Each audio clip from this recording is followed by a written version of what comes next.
Welcome to Giggle Garden. तो भाई बब्बन, बन गई तस्वीर? जरा देखकर बताओ कैसी बनी है। अरे भाई मोहन, मेरी सलाह मानो तो तुम रहने ही दो। एक पेंटर बनना तुम्हारे बस की बात नहीं है। हाँ, तुमने सही कहा, मुझे भी कुछ ऐसा लगता है। खैर, आज शाम की गाड़ी से मैं शहर वापस जा रहा हूँ। कुछ जरूरी काम आ गया है। शहर से वापस आने के बाद तुमसे मिलता हूँ। मोहन अपने घर के दरवाजे पर ताला लगा देता है और वहां से चला जाता है। फिर उसी रात अचानक तेज हवाएं चलने लगती हैं। चारों तरफ डरावना माहौल बन जाता है। तभी मोहन की बनाई हुई पेंटिंग की वो औरत एक खतरनाक चुड़ैल में बदल जाती है और पेंटिंग से बाहर आ जाती है।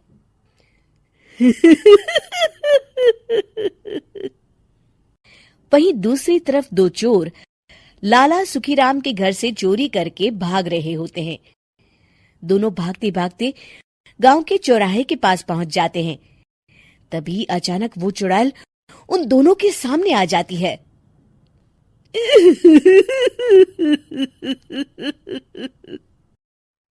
अरे मर गया रे, ये चुड़ैल कहाँ से आ गई?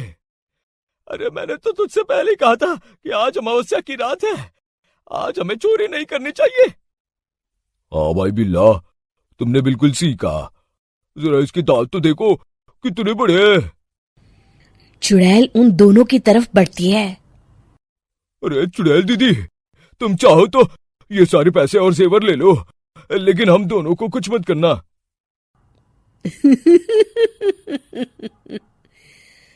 पैसे और जेवर के लालच में तुम इंसान बिकते हो, हम चुड़ैल नहीं।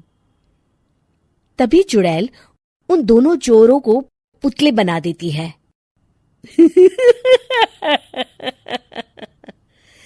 मैं किसी को नहीं छोड़ूंगी, अब कोई मुझसे नहीं बच सकता।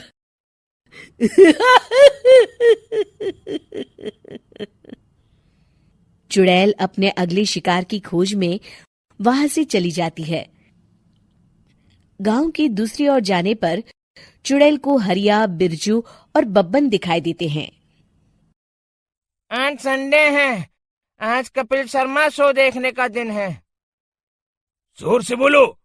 आज संडे है। मैंने नहीं सुना। आज संडे है, आज कपिल शर्मा देखने का दिन है। हाँ, ये हुई ना बात। चुड़ैल तेजी से उड़कर उन तीनों के सामने आकर खड़ी हो जाती है।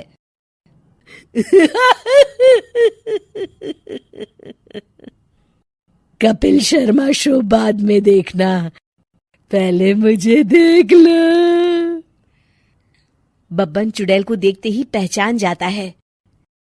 अरे ये तो तस्वीर वाली औरत के जैसी दिख रही है, मुझे अभी नहीं मरना है। अरे भागो रे। तीनों वहां से भाग खड़े होते हैं। बब्बन तो किसी तरह अपनी जान बचाकर वहां से भाग जाता है, लेकिन हरिया और बिरजू को चुड़ैल पकड़ लेती है और उन्हें पुतला बना देती है। फिर चुड़ैल बब्बन को पकड़ने के लिए उसका पीछा करती है, लेकिन बब्बन उसे कहीं नहीं दिखाई देता। अरे वो मोटा तो बड़ा तेज भागता है, शायद उस तरफ गया होगा। बब्बन एक दीवार के पीछे छुपकर बैठ जाता है और चुड़ैल उसके सामने से आगे निकल जाती है।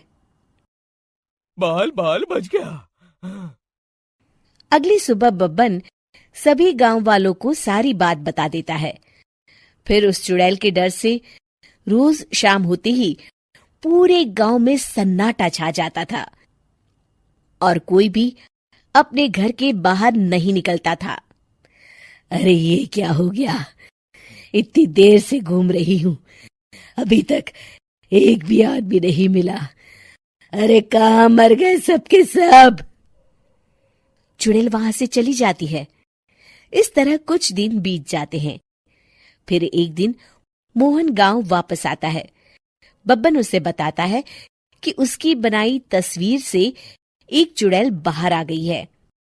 मोहन समझ जाता है कि ये कोई आम कागज नहीं है वो जो भी उस कागज पर बनाएगा वो असलियत का रूप ले लेगा।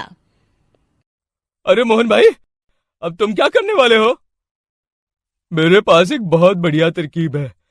मैं इस कागज पर उस चुड़ैल की एक ऐसी तस्वीर बनाऊंगा जिसमें वो तपती धूप के नीचे खड़ी दिखाई देगी, और फिर जैसे ही सवेरा होगा वो चुड़ैल इस कागज से निकलकर बाहर चली जाएगी और सूरज की तेज धूप में जलकर राख हो जाएंगी। मोहन बिल्कुल वैसे ही तस्वीर बना देता है और जैसे ही सवेरा होता है वो चुड़ैल कागज से निकलकर बाहर धूप में चली जाती है और सूरज की गर्मी बर्दाश्त नहीं कर पाती और जलकर राख हो जाती है।